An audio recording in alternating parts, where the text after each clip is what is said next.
And we are back. Welcome to part 5 of how to make a rail shooter in GameMaker Studio 2. My name is Jared Bendis, and I hope you're enjoying watching this. For those of you who are just joining me, I want to say a couple things. First of all, if you're watching this live, I have the chat window open, so by all means, jump on in and say hello. I am doing this mostly so that my students have something to review. This is an exact correlation to their homework assignment, so this is the abridged or quicker version, though I do try to always talk my way through everything, as you'll see. When last we left off, we had this wonderful rail shooter built, and it was a completely closed system. Let's take a look at it over here and see what it does. And what you're going to see is as the level, as it were, plays from beginning to end, and it loops repeatedly. If I die, it starts over. There's me dying. And of course, if I win, which I rarely am able to do at this moment, if I win, oh, I think I'm going to be able to do it. Oh, yeah. No, come on. One more. Come on. Oh, it was so close. All right, so let's come over here, and this time I'll just be one with the all right, I'm going to keep dying. 1, 2, death. All right, 1, 2, 3, 4. No, I did it. Yay, I did it. Yay, hallelujah. All right, so there are a couple things that we're going to be doing here, and that is we were going to be sort of taking this to the next level. The last time that we were playing the game, we realized that we had a checklist of things that we needed to get, which, of course, I have forgotten to put up on the screen, so let's hope this actually works real fast. Let's come over here, and let's go to Google Drive and see if it will launch for me. And, I'm in the wrong account. That's going to be fun. Dun, dun, dun, dun, dun, dun, dun. All right, so let's come over here and take a look at the Rail Shooter Bible that I loaded at launch time. So as we saw from last time, we finished building the little Bible we have, the Rail Shooter, and we realized we were going to add some new features to it. And here we are. Yes, I got it. The new features were going to be that we were going to have a hero base and an enemy base that we were going to both be attacking and defending, which means that if I come over here to my game, that means that I'm going to have something over here that's probably moving that we're trying to hit, and something behind me that I'm trying to protect. Though this game is extremely hard right now, I'm going to try to make it a little bit, I would say, easier, harder, different. I think one of the things that we're dealing with right now is that these are way too big. Which is kind of weird. You'd think that would make them easier, but in some ways, I just think that I need to give myself some room. So at one point, I'm going to have to resize it. Now, I don't have enough art. If we come back over here, we realize that we're missing 5 things. We need a bullets exploding animation. That would be what happens when the bullets collide when bullets collide. We also need to have what a hero base looks like and what it looks like when it is animating. So what does a hero and an enemy base look like when they're animating? So again, what would be our hero? Our hero is some sort of a knight. Our enemy is some sort of a metallic mask, so they need to protect or defend something. So we're going to go back to the Cleveland Museum of Art's website, because I like to use that as a source of all of my images for these types of demos. I'm using their open access collection, which gives me access to 35,176 images at this time. And I can come over here. And now, what would a knight be defending? A castle. Yay, let's take a look at this and see what kind of castles that we have that we think will work for us here. You have to think outside the box, because you realize no matter what's about to happen, I'm going to Photoshop it. Oh, look at that. That's really nice. I like that. That's actually pretty clever. I could use that castle, the fragment of a band with dragon, castle, and vegetation. That one isn't bad. A little bit of, wouldn't take long to cut it out. Actually, that might be the one. So we will come over here and do what we normally do, and that is to save it, download the ultra high resolution TIFF. Thank you very much, Cleveland Museum of Art, for giving away these high resolution images. All right, so I have that bit of castle there. See what else I have. Remember, the other one's some sort of a thing as well, so armored thing. So maybe a castle might be good for both sides, or something alternate on the other side, or I could do both. I could colorize them, so I got like a good castle and a bad castle. That could work too. But let's kind of take a moment and scroll down and see what else we have. Ooh, I like that. It's a peony, but that has nothing to do with the castle. I don't know why it's saying it's a castle. Some good stuff over there. All right. Oh, I guess it's the end of my castles. This is very nice. I actually know this photograph. Yeah.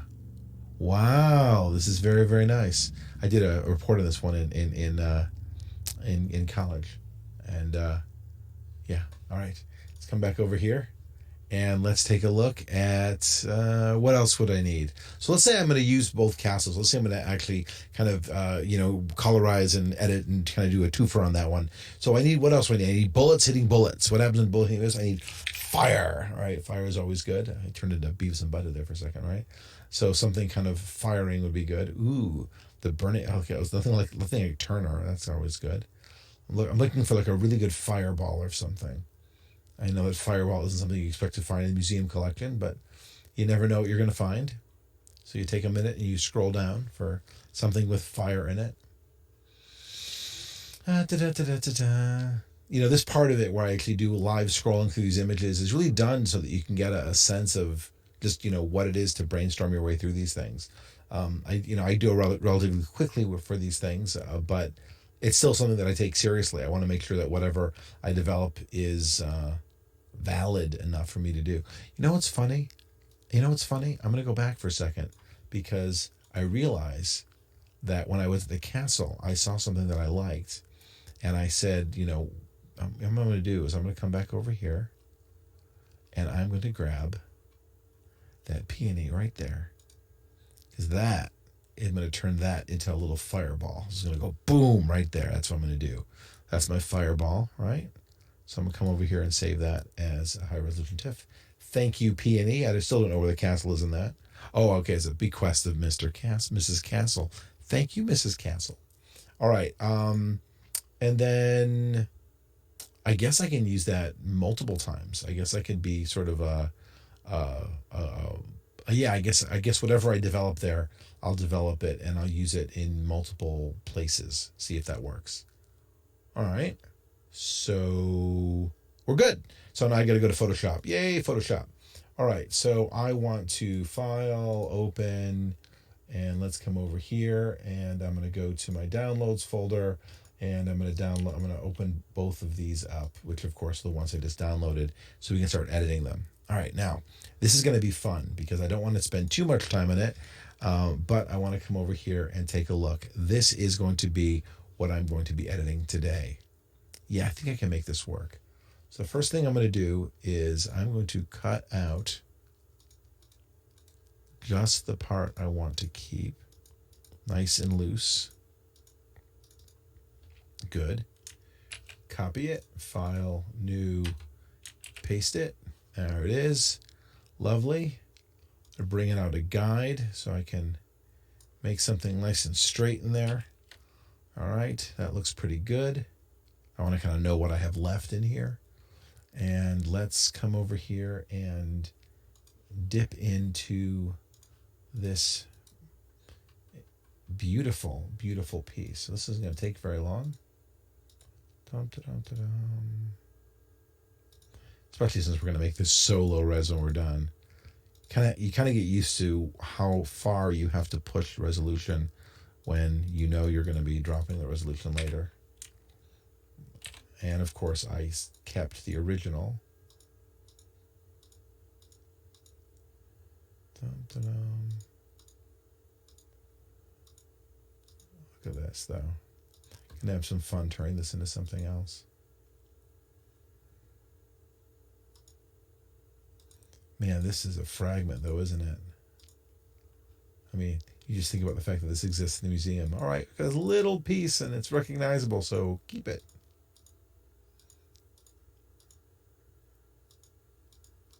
All right, delete that. That's looking good. Oops, come on, stop.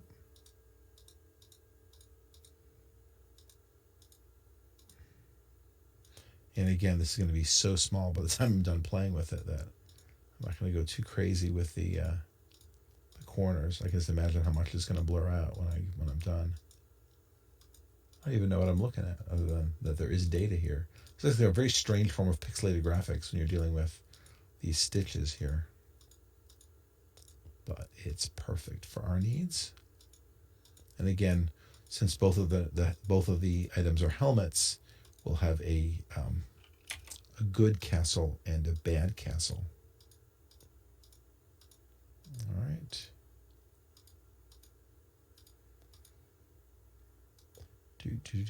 Again, if you're watching, I am listening. If you have any questions, since I can Photoshop and answer questions at the same time, apparently, maybe. What's fun about this is that I plan on doing a little bit of warping in a second. Normally you wouldn't want to warp an image because it would be noticeable, but in this case, since it's already fabric and it's already been warped, I can come over here and decide I'm going to warp it even more. I want that straight edge there. Edit, transform, warp. And I can come over here and I can say maybe I want to come over here a little bit into that and a little bit up. There you go.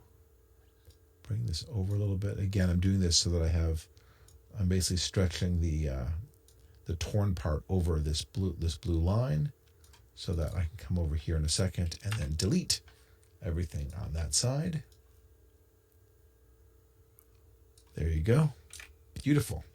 Right, so now I've got this. Now I'm going to colorize it. So I'm going to come over here to Image, Adjustments, Hue Saturation. I'm going to hit the wonderful Colorize button, which allows me to create any color that I want. And now I have to decide what colors do I want it to be. Now this is going to be what I'm going to cancel real fast. And I'm going to come back over to my entire rail shooter game. Now, I'm going to do this in 2 steps. The first thing I'm going to do is I'm going to copy it. And I'm going to put it inside the thing, even though it's way too big. And I'm only doing this so that I can, get a sense of color. And then I'll probably go back and do it in both things. So I'm going to kind of do this twice so I can get a sense of scale and color to see what it is that I'm really trying to do. So from a scale perspective, obviously I want it to be much smaller than that. Right, so there's my, it's a little small right there. There's my little castle. Right, it's going to kind of go up and down the wall. All right, so what color is that going to look? All right, what color, and what was that? Oh, I didn't write down the percentage, but I'll do that in a minute. All right, so let's come back over here and decide what color do we want this to be. Now, let's take a look at the sample of what does this look like. It's kind of in the brown ranges.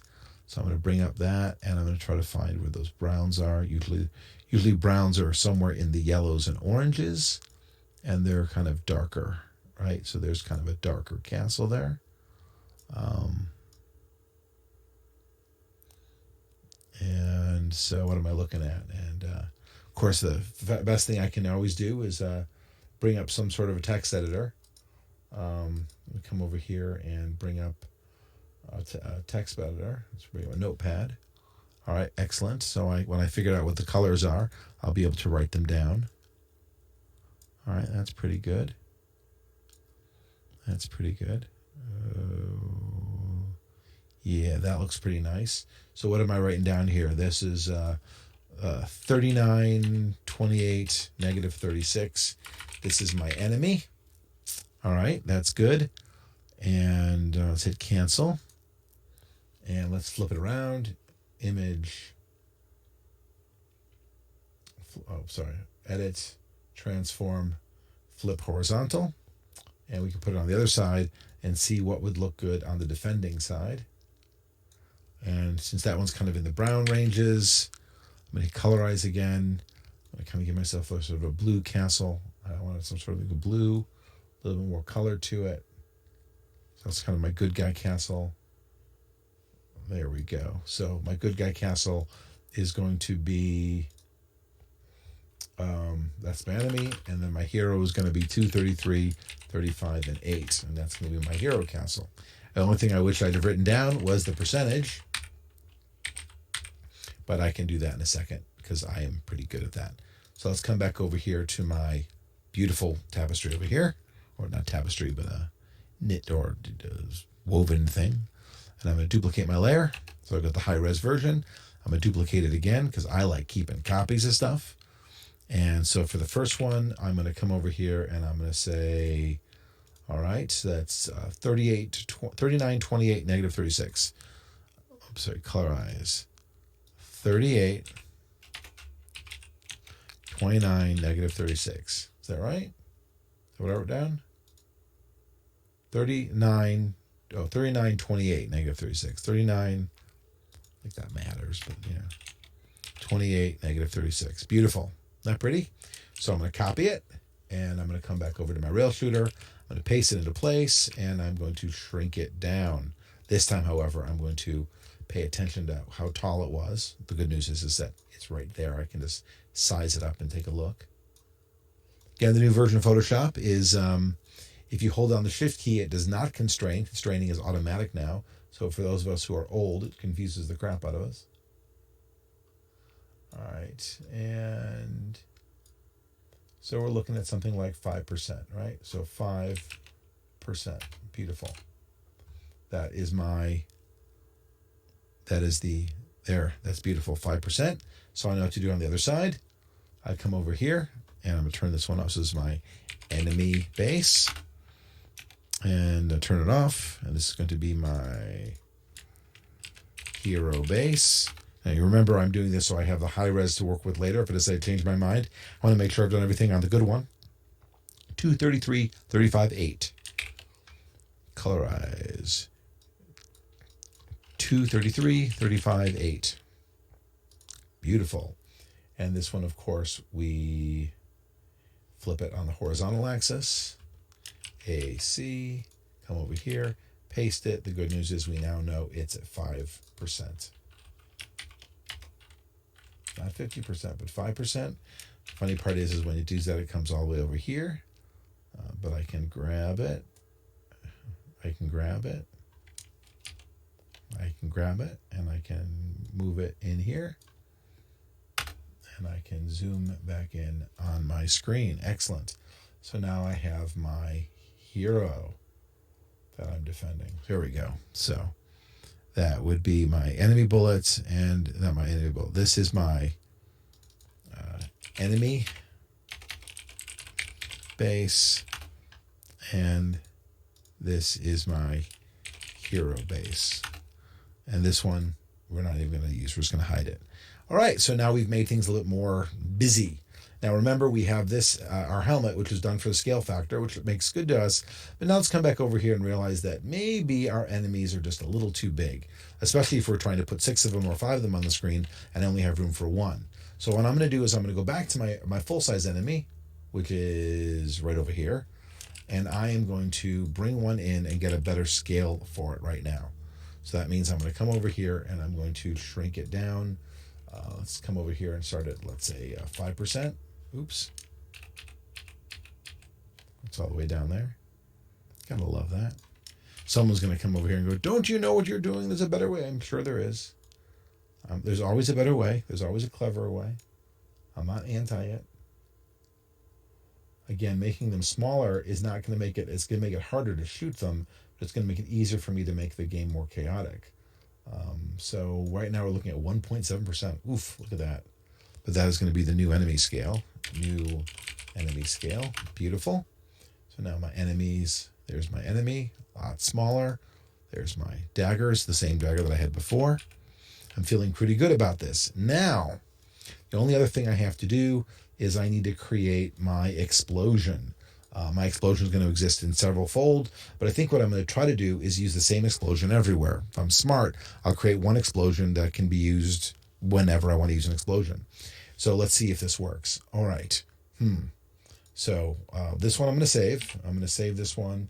I'm going to save it to my, there it is. There it is. Come over here, and I'm going to call this my bases. I'm going to save it as a Photoshop document so I have it. Yay. I will move this one into place later. Guess we'll have to use that dragon for some other project. Ooh, that dragon's going to be useful. Move that over there. And now we are left with our peony.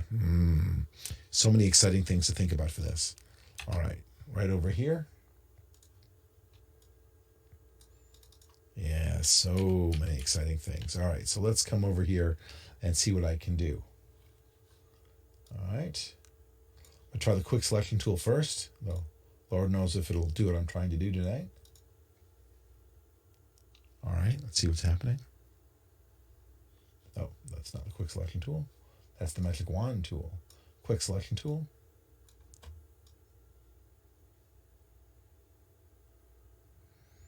I'm not unhappy. So, oh, there we go.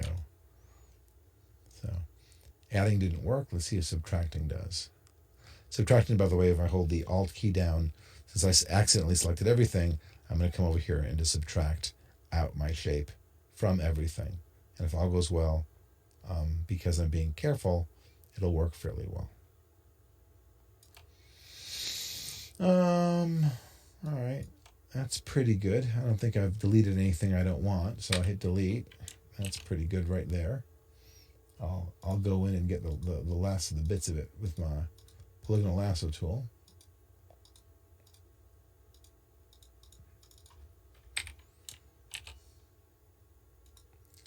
And you're like, how are you going to turn this into a fireball? I don't need it to be a big fireball. I just want it to be sort of a flash on the screen. I'm going to need just, probably 3 or 4 frames at most. Something that's going to make it, it's going to flash and then fade away. It's got to flash and fade away because it can't flare up because that's not going to work with the way that our collisions are working. It's basically this sort of mark. It's going to go boom, flicker, gone. All right. Anything else that's going to be obvious here? You're like, that one. You're being a pain in the butt. Don't make me be so precise because you can't handle. All right, that's good. So, what am I going to do? What am I going to do? What am I going to do? I'm doing this top of my head. Layer, new layer. Excellent. I'm going to do a gradient tool. I'm going to do all sorts of gradients.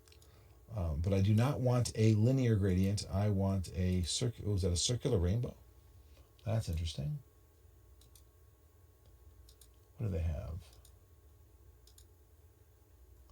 Iridescent, clouds, grays, greens, oranges. Oh, there it is. I'm in radial mode. Ooh, oranges. There we go. That's what I want.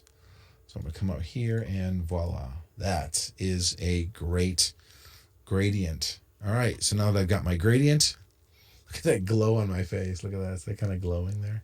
Now that I've got the glow on my face, I can come over here. I can select my negative space using the magic wand tool where it will be perfect. I can delete that. So I've got this. I can then bring my opacity down a little bit. And then I can even decide which of these is going to do me best for that. Ooh, that's probably it. The hard light it is. Excellent. So look at that. I got a little fireball. Yeah, I'm happy now. All right, so I'm going to come over here and I'm going to flatten this layer. Now, before I do that, I'm going to actually save this because this is too good in case I need the pieces later. Again, I'm always sort of paranoid about being paranoid about needing the pieces later, and hardware space is cheap, so I'm going to call this fireball. And then I'm going to come over here and I'm going to, duplicate these layers and I'm going to hide them. So I don't have to worry about them anymore. And I'm going to flatten that down. And now I have this. Yep, now I have this. Great. So the question is, how big should my fireball be? What am I going to be looking at? We'll get to that in a second, but I just want to sort of get a flavor for what this is going to look like inside of my document. So I'm going to come over here and pop it in. Oh, look at that. Like that looks kind of crappy with those edges, but those edges are going to way disappear when it comes to the top. And again, I'm going to look at this at 100%. This is exactly 1024 by 768. This is as good as it's going to look in the game. And that's way too big already. That's even bigger than I want it to be. So the idea being that it's going to kind of go, this burst of red, and then it's going to get smaller and smaller and disappear. So I need poof, 2, 3, 4. That's how I think of things. Poof, 2, 3, 4. All right. Oh, and now I've got all sorts of ideas in my head. All right. Excuse me. All right, so that's fire one. Fire one. I don't want to just make it smaller. I'm going to actually do something else here. I'm going to come over here and I'm going to bring up a new layer. And I'm going to grab one of those other gradients. But this time I'm going to grab this one. Yeah. And I'm going to change. There we go. It's going to be a different gradient. And then, dun, dun, dun. Come over here.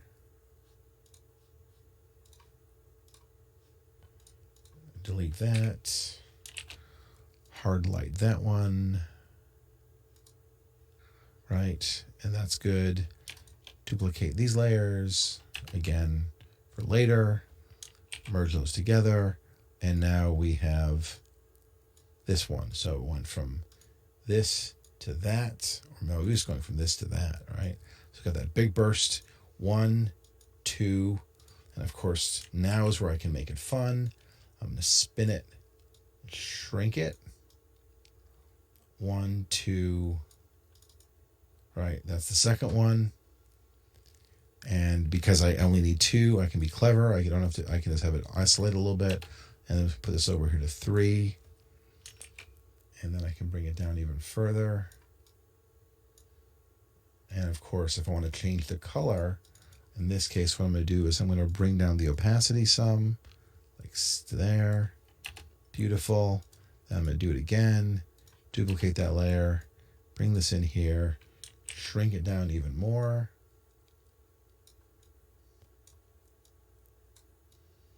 And then I can change the opacity again. So if this was at 71%, I can make this sort of at 50%, and that'll be enough. So it'll go, boom, boom, boom. Oops, let's come over here. So it'll be bam, bam, bam, bam, and then it's gone. There you go. That's it. That's all you get. Flicker, flash, flash, flash, flash, flash. All right, so now how big does it have to be? Now we've got to figure that one out. So we're going to come back over here. We're going to grab this and figure out what the percentage is. So bring it in. Ooh, so big. And this time we'll pay attention to the percentage. This is exactly what we did before when we started dealing with our scaling. Remember, we want the scaling to be good. And yeah, even smaller than that. I don't want it to be a huge flash, just a little bit bigger than that. There we go. So that's going to be this is going to be our flash or flicker, and we're at 2.74%. So I'll make it 2.75%. That is our fireball. Yay! That's going to be our explosion. 2.75%. So now I can come over here, and now that I've saved my fireball document like we're supposed to, I'm going to do a tight crop. This is exactly what we did before. None of this is new. This is the process that I do when I'm animating. Later, I'm going to probably do an animation and animate, since it's been asked how I do that. The answer is not well, because I'm not a big animate fan, but I do want to go through the technical side of the demo for you. All right, so file. I'm going to come over here and save it again. That was the original file. I'm going to save this one as Fireball Small. All right, Fireball Small. Yay, there it is. And I'm going to go to Image, Image Size, and I'm going to change it to 2.75%. Bam. Very small. Magnifying glass 100%. That's our small. Now I can come over here, and I don't want to hit Export As. That we know is wrong. Instead, what I want to do is, and again, I can delete these layers because we're not going to use them in this file. I just want these 4 layers here. File, layers to files. We know where it's going. We are not going to trim the layers. That was the thing we don't want to do. Save as transparency, Fireball Small, run, and let it do its thing. We're just going to go 1, 2, 3, 4. So it's done those 4. Well, we'll have done those 4 in a second. All right, excellent. Now I've saved those. So I can save this document and leave it. Also, I want to make sure that I export this file here, which is our hero base. So I'm going to come over here and do quick export. And I'm going to call that, oh, look, hero base. I love that part of it. Enemy base, quick export as PNG. Enemy base. So very good. We have all of our graphics ready to go. Now, wait a second. You're like, wait, that's not right. Because if you go over to this rail shooter thing, it said we needed the hero animation base hit. And of course, what we're really doing is we're doing an exploding animation, which is really what we're doing. And now we're just going to use the same exploding animation here. Exploding animation, exploding animation, exploding animation. And hell, now that we have it, when the enemy is hit, where is it? Enemy hits, we can do the exploding animation as well. we can kind of put in both of them now that we have it. And of course, since we have it, we can go 1, 2, 3, 1, 2, 3, 4, 5. You can say, congratulations, you have done all of your graphics. Yay, all your graphics are ready to go. So, back to GameMaker. Haha. All right, back to GameMaker. So, we're going to back to GameMaker. We're about to really redesign our game real fast. So, what we're going to do is create a sprite. The sprite is going to be sprite hero base.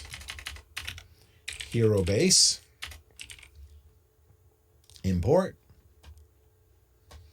And that would be, there's my hero base. Wonderful. I'm going to put it really doesn't matter where I put this, by the way, because it doesn't. I'm going to come over here and do a precise collision mask. I don't want to, there's a precise collision mask on it. Great. There's the graph where it's centered. It doesn't animate. Next. Do it again. Create sprite, enemy base. Import that, and there's my enemy base. And again, put that somewhere. It doesn't matter where exactly because of the way this is going to work. And my collision mask does matter. And I'm going to come back over to precise automatic. There you go. Next.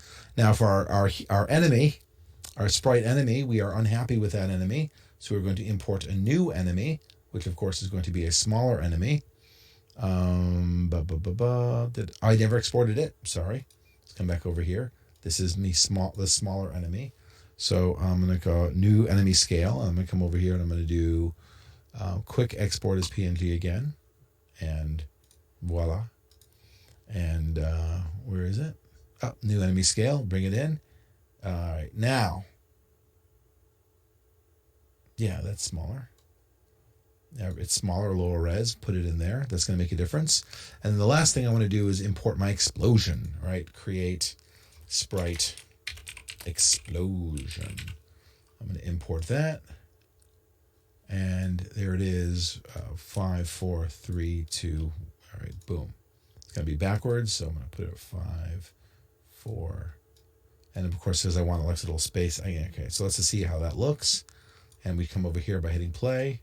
Boom, boom, boom. Oh, that's nice. Maybe a little slower, though.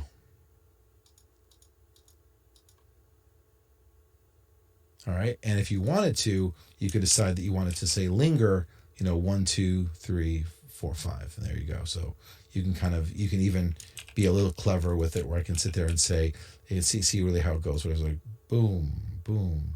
That's too slow. All right.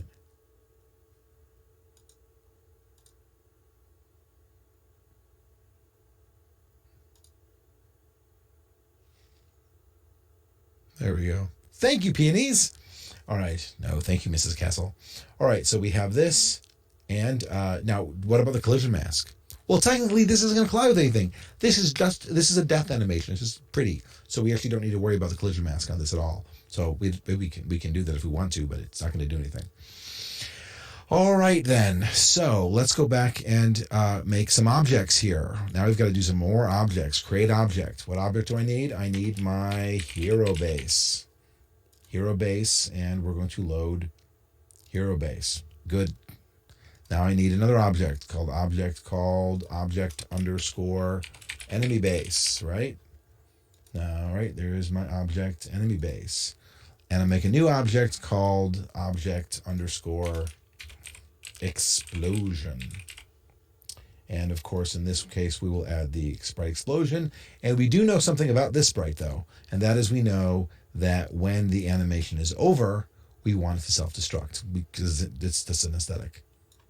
Beautiful. All right. Making sure, yep, that's good. That's good. Now let's go to our room and take a look at what chaos has ensued. And yes, some chaos has ensued here because we've changed things in our room. So the first thing I want to do is bring out my enemy base. And I've got to override the snap, which I can do by pressing the, is it the shift key? No, what is it? I always get this wrong.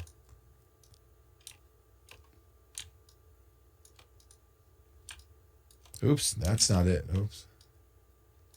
I got to turn off the grid. That'll do it. All right, there you go. Now I've got that on the screen.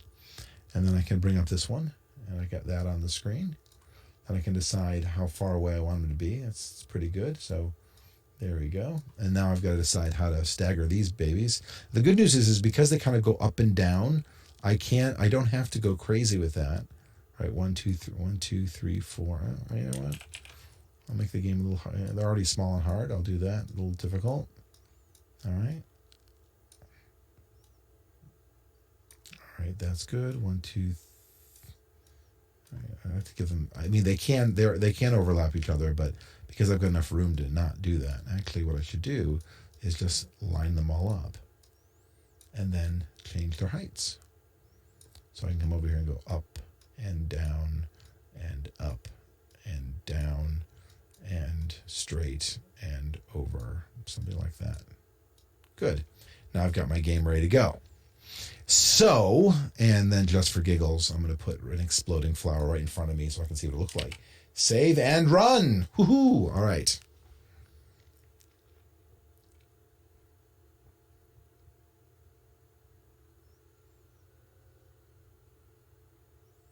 Oh, I wasn't paying attention. Oh, there it is. There's my exploding flower. I'm okay with that. All right, so now let's make the bases do something. So when the hero base starts, create event. What do we want to do? We want to move. Which way we want it to move? We're going to have it move horizontally, and we're going to have it go up. So it's going to go -12. All right, that sounds pretty good. And we're going to say when it collides with the wall that it should...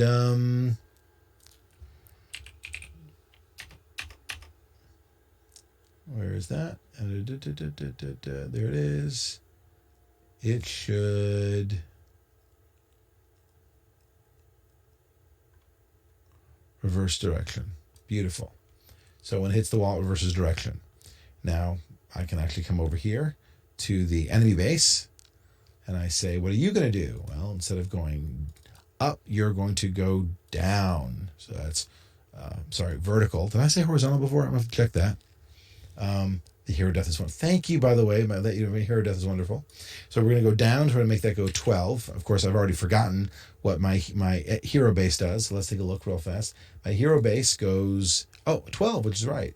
And the funny part is I'm going to be cheating here. I'm going to copy the event, and I'm going to come over here to my enemy base, and I'm going to paste the event. It's the same thing. It's going to hit the wall. It's going to reverse direction.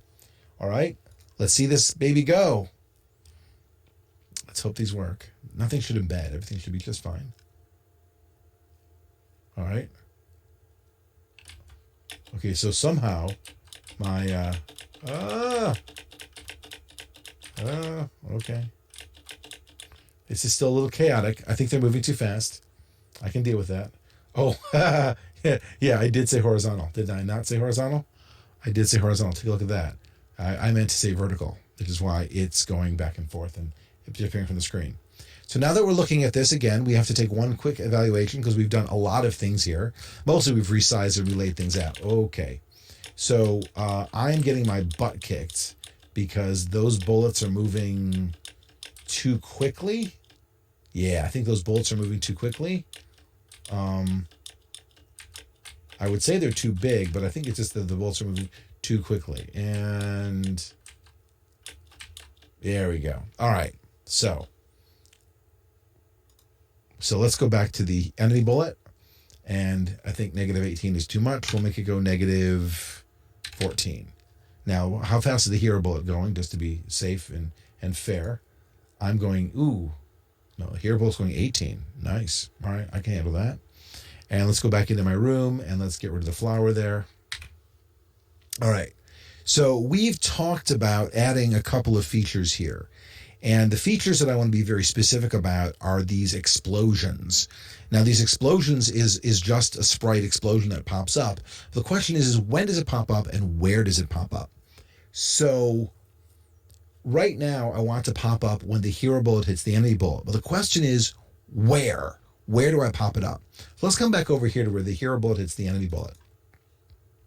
Now, if at this exact moment I were to create... if I were to create the object of explosion, where am I going to put it? I can either put it on the self X and Y, or I can put it on the other X and Y. And of course, that becomes the problem, is that right now, this is not doing enough for me. This only allows me to choose the self or the other, defaults to self. And of course, you've got the relative, which is pretty useful as well. But there's a really interesting thing here, and that is this idea of self. And if I've got my math right, in addition to being able to type in like speed because it's a speed, or direction because it's direction, I have something called X and Y. Remember I told you that instead of typing 0, 0 relative, if I typed in X and Y, that would also be the same as saying 0, 0 relative. It says whatever X and Y is. Absolutely. But there is something here called, but that is also, X and Y is a shortcut for self.x and self.y. And what that means is it's the same as saying X and Y. It means I'm talking about self. So if I come over here and I hit play, what that means is, if I typed this wrong, right, we'll see in a second, that when I fire, when I hit a bullet, if I can hit a bullet, okay, you didn't even see it, by the way, but when I hit a bullet, it actually, the bullet appears exactly where my bullet is. Does that make sense? Good. Now, if I were to come over here, instead of typing self.x, type in other.x and other.y, that would give me the X and Y coordinates of the enemy bullet that I just hit. So instead of the flower appearing on the hero bullet, the flower would appear on the enemy bullet. And of course that worked as well, but it goes by so quickly. And if I really wanted to have some fun, I could split the difference. Plus self.x, add them together and divide it by 2. And this is what we're going to do here. Self.y divided by 2. So what we're doing is we're saying whatever the center points of the two items that are colliding are, center point here, that's going to split the difference and make the explosion appear right in between the two of them, which would be very, very useful. This, by the way, code basically says whenever two items collide, show the explosion between the two of them. Isn't that great? So instead of it being, oh yeah, and I love this, and this is so making my day. Now, what would really make my day is if I grab the same piece of code, because the code is perfect, and I say when my hero bullet, where's my hero bullet? Oh, there's my hero bullet. When my hero bullet hits my enemy, there's my enemy dead, and there is my explosion. And what should happen is there should be an explosion that sends my enemies in the opposite direction. Should make this a whole symphony of explosions. All right, come on. There we go. There we go. Let's come over here. There we go. Isn't that great? These are firing too fast at me. Boom, boom, boom. But look at that. Isn't that fun? All right. So now I have a visual reckoning of whenever I'm firing. And this one's new. This is something that I haven't gotten to in class yet, this idea of, oh, but look at that. Isn't that great? Such a simple little code that literally does nothing to my game at all. It's purely aesthetic. But all of a sudden, it makes me feel like those things are really doing something. Next, let's add it again. That's the funny part. Just keep adding it. So when my hero bullet hits what? When my hero bullet collides with my enemy base. Now here's where it gets a little interesting. I do want to add that bit of code, and I want to only destroy the hero bullet. I don't want to destroy the enemy base. The enemy base is going to stay there. All right? And when my enemy bullet, where's my enemy bullet? When my enemy bullet, that's funny because my enemy bullet collides with my hero base, the same thing happens. We want to make the explosion, but we only want to destroy the... Oh, that's the wrong button. Yes. We only want to destroy the bullets. So now... Oh, do I do one more? Should I put the explosion in both my death animation? Yes, I should. So where's my enemy? Where's my hero? Object hero.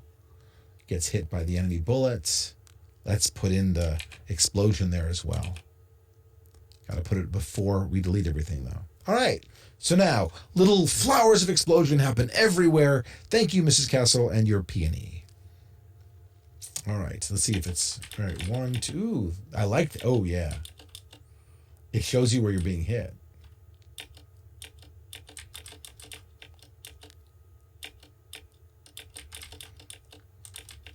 Oh, I'm dead.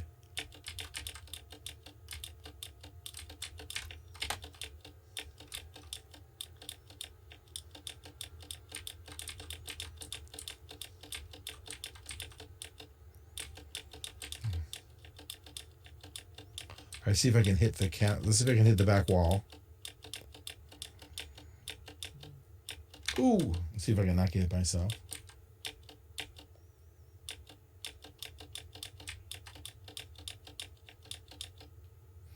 Apparently I can't not get hit.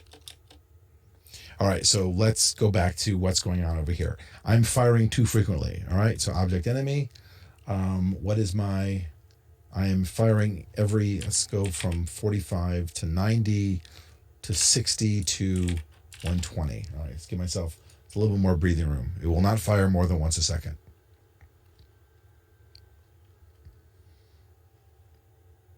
All right, so I have a fighting... Oh, yeah, all right. I have a fighting chance.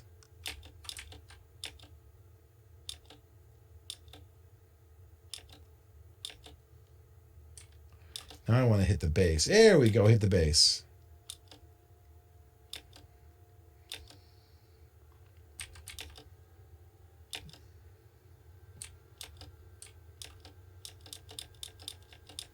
I don't like that the base is... when the base is moving so quickly that you can't see, that the fire looks like it's not on the base. So I've got to do something here. What am I going to do here? What am I going to do here? What am I going to do here? Let us, for the moment...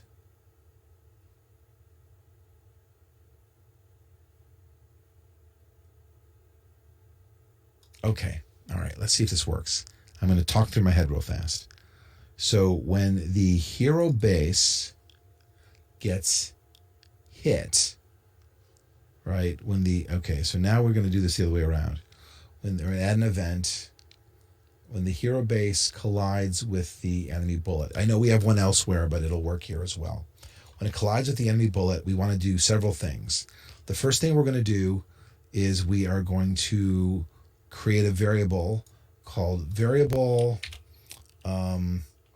which direction, and we're going to put direction in it. This is just my way of cheating, by the way. Variable what speed, and we're going to put speed in it. And then I'm going to stop it. So when you get hit, when the bullet hits you, you're going to pause. Dun, dun, dun, dun, dun. Then I'm going to also sit there and say variable on fire is equal to 1, basically because you're now on fire. So I've stopped it, you're on fire, boom, that'll give me a good visual. Now, I need, of course, to turn it back on again, so I'm going to start a timer. I'm going to set a timer, and that timer is going to be for 2 seconds, 3 seconds? 3 seconds. Let's make 120, 150 frames. Alarm 0 is going to start. So what do we got here? Whenever I get hit, I'm going to pause 1, 2.5 seconds. And then what am I going to do at the end of that? I'm going to come over here and I'm going to change all my variables back again. And of course, that's where it gets fun, because I can set my first alarm, and I can do all the things I need to do. I can set my direction to be... What is my direction going to be? Well, I've got it right here, variable which direction. I'm going to set my speed. I've got it right here, and it's going to be variable what speed. And then I'm also going to make that other variable, because I want to let you know that I'm safe again. I'm going to come over here and I'm going to say variable. I'm on fire is equal to 0. Now I need to know if I'm on fire or not because I'm going to make it so that you're immune when you get hit. So during those 3 seconds, you're not going to constantly get hit. Or maybe I won't. Maybe I just want to do it for giggles. So let's just see if this works. So in theory, what happens is that'll make the explosions look a little bit clearer and it'll be more visual that I've done something bad. All right. So 1, 2, 3. There we go. That's me getting killed. That doesn't work very well. I guess I gotta wait. I gotta see if this if this is 1, 2.5 seconds. Aha! Oh, look at that. That's great because it got hit again while it was paused. So it'll never start moving again.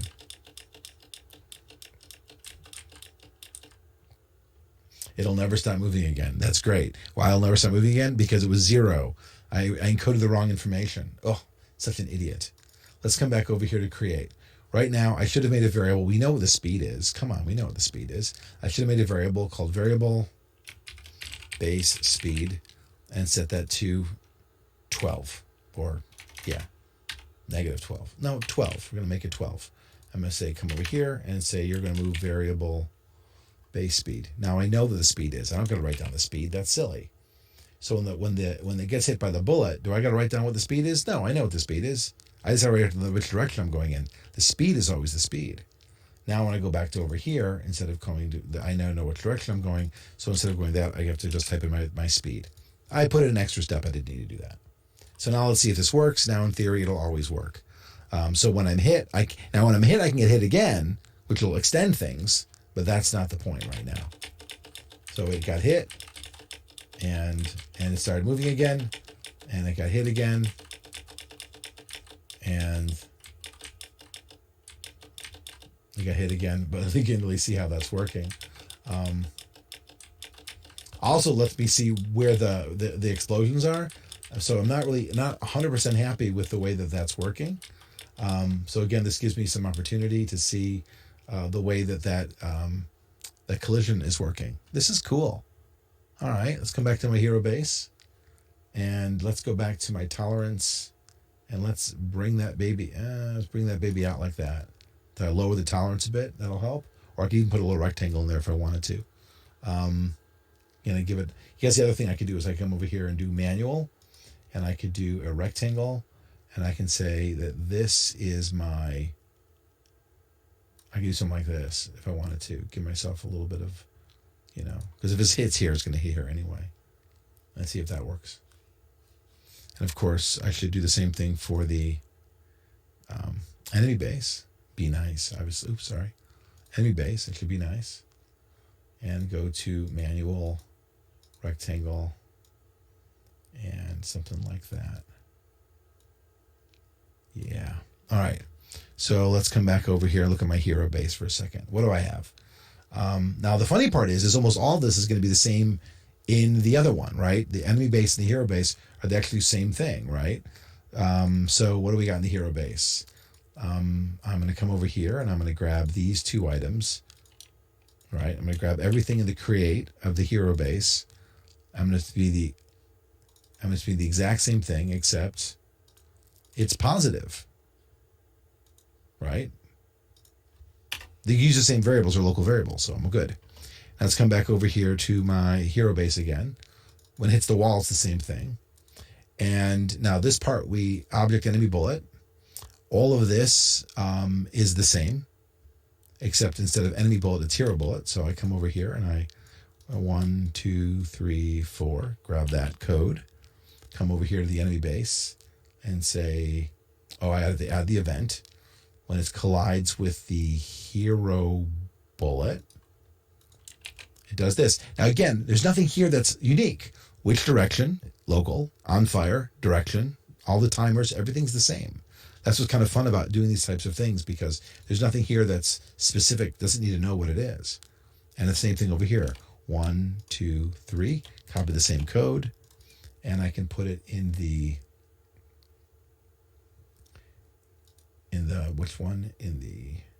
alarm 0. The only other question I've got to ask myself is it better that they're moving fast or slow? And in theory, the fast is a mistake. I'm actually going to go back to, I'm going to make it like 6. I'm going to come over here and make it really slow. Because again, it's not going away when it gets hit. So fast or slow, fast gives it a more of a shooting target with these random variables, these random enemies anyway. All right. 1, 2, I got hit.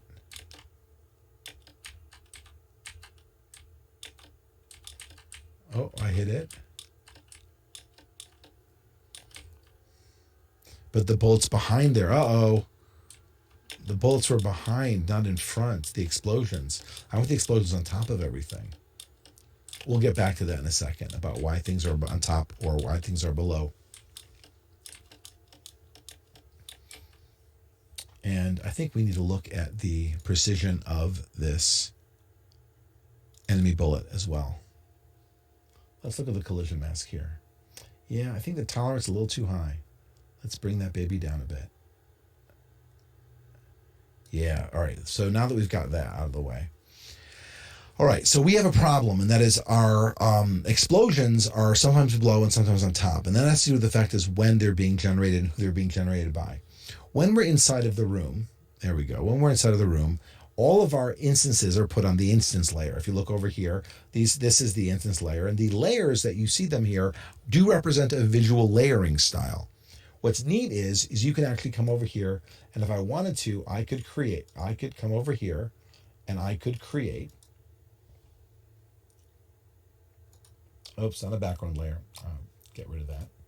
I could come over here, and I could create a new instance layer, and I could call this, I'm going to call this instance explosions.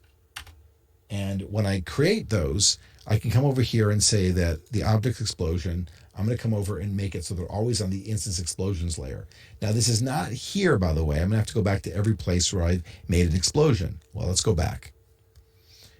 Object explosion. See where it says layer instances? Now I'm going to say layer instances under explosions. Spell that right?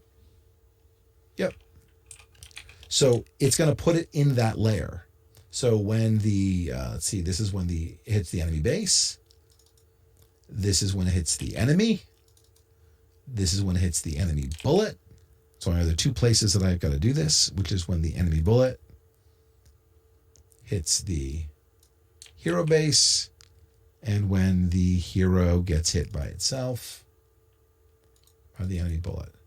So by putting this there, now they're all going to be on that layer. Simple as that. And we can create multiple layers and we can decide where we put them. It's just the idea it has to be an instance layer. Now the question is this layer on top or on bottom? And I think you're going to find it's in the wrong order. But we'll see that in a second because now they're all in the same spot. Oh, it's on top. Yeah, I think all of them are explosion. I think all the explosions are on top now. I've got to worry about hit. There we go. That's what I want to see. There we go. Ooh, I forgot to change the hitbox on the updated enemy.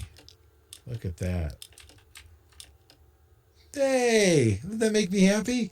All right, let's do this one last thing real fast. Let's go to the sprite enemy and take a look at its hitbox real fast. Did I do the hit collision mask on it? Yeah, that's the problem right there. That explains a lot. Now, with the new version, I'm actually probably going to be fine with an automatic precise because I made the thing slower. But remember, I updated the graphic and I did not update the hitbox. And again, if you update the graphic, you have to update the origin point as well. Because originally the origin point when I loaded it in was still over here, even though the graphic was over here. Let's take a deep breath. We're almost done for now. Let's take a look at what we've done. Let's see, what have we wrought? We have added all this functionality to it. The first thing is we've added these bases. And these bases basically go up and down. They bounce up and down. And when they get hit, they pause for two and a half seconds, which is nice. We've also added the idea that when anything gets hit, there is an explosion. Wherever it gets hit, that is where you see the explosion. It's not really wherever it gets hit. It's the difference of wherever it gets hit. But interestingly enough, there's one other thing that we could have done for the explosions that would have worked really, really well as well. where splitting the difference may not necessarily be required. And for the arrows, I could just put it where the arrow tip was. I could have just done the offset there. But yeah, let's take a look real fast. No, it's kind of doing about what it's supposed to do. Yeah, it's just putting it where it's supposed to be. Yeah. It's just that with the tumbling, it wouldn't work very well. But in the meantime, I'm going to come over here. I'm going to play this one more time. And this time, I'm going to win. All right. Oh, that's not winning.